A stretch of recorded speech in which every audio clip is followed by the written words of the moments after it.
শবে বরাত বা লাইলাতুল বরাত আমাদের উপমহাদেশে এই রাতটি যতটা জাঁকজমকভাবে পালিত হয় এর পেছনের গল্পটি কি ঠিক ততটাই শক্তিশালী?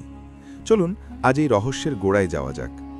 সবচেয়ে প্রচলিত বর্ণনাটি আসে একটি হাদিস থেকে, যেখানে বলা হয় এক নিঝুম রাতে আয়েশা রাদিয়াল্লাহু আনহা হঠাৎ ঘুম থেকে জেগে দেখলেন নবী মোহাম্মদ সাল্লাল্লাহু আলাইহি ওয়াসাল্লাম বিছানায় নেই।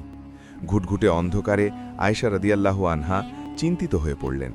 তিনি নবীজিকে খুঁজতে ঘর থেকে বের হলেন। খুঁজতে খুঁজতে তিনি পৌঁছালেন জান্নাতুল বাকির কবরস্থানে। সেখানে গিয়ে তিনি দেখলেন নবী মোহাম্মদ সাল্লাল্লাহু আলাইহি ওয়াসাল্লাম আকাশের দিকে হাত তুলে দোয়া করছেন। নবীজি আয়েশা রাদিয়াল্লাহু আনহাকে দেখে বললেন, আয়েশা, তুমি কি ভয় পেয়েছিলে যে আল্লাহ এবং তার রসুল তোমার সাথে অবিচার করবেন? জিব্রাইল এসে আমাকে জানিয়েছেন আজকের এই রাতটি হল মধ্য শাবানের রাত। এই রাতে আল্লাহ বনি কালব গোত্রের ভেড়ার পশমের চেয়েও বেশি মানুষকে ক্ষমা করে দেন। শুনতে গল্পটি খুবই আবেগপ্রবণ, তাই না? কিন্তু এখানেই আসল বিষয়টি লুকিয়ে আছে। আপনি কি জানেন মুহাদ্দিসরা এই বর্ণনার সূত্র বা সানাদ নিয়ে কি বলেছেন?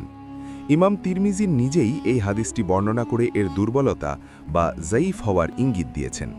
অর্থাৎ ঐতিহাসিকভাবে এই ঘটনার বিশুদ্ধতা নিয়ে বড় ধরনের সংশয় রয়েছে। যুগ যুগ ধরে আমাদের শেখানো হয়েছে এই রাতেই নাকি আগামী 1 বছরের ভাগ্য লেখা হয় বা বাজেট করা হয়, অথচ পবিত্র কুরআনে কোথাও এই রাতের কথা বা ভাগ্য নির্ধারণের কোনো তথ্য নেই। আল্লাহর সান্নিধ্য কি নির্দিষ্ট কোনো রাতের জন্য? বলা হয় এই রাতে আল্লাহ দুনিয়ার আসমানে নেমে আসেন, কিন্তু সহিহ বুখারীর অকাট্য দলিল বলছে আল্লাহ তাআলা বছরের প্রতিটি রাতের শেষ তৃতীয়াংশে দুনিয়ার আসমানে নেমে আসেন এবং ডাক দিয়ে বলেন, কে আছো ক্ষমা চাওয়ার, আমি তাকে ক্ষমা করব। কে আছো রিজিক চাওয়ার, আমি তাকে রিজিক দেব।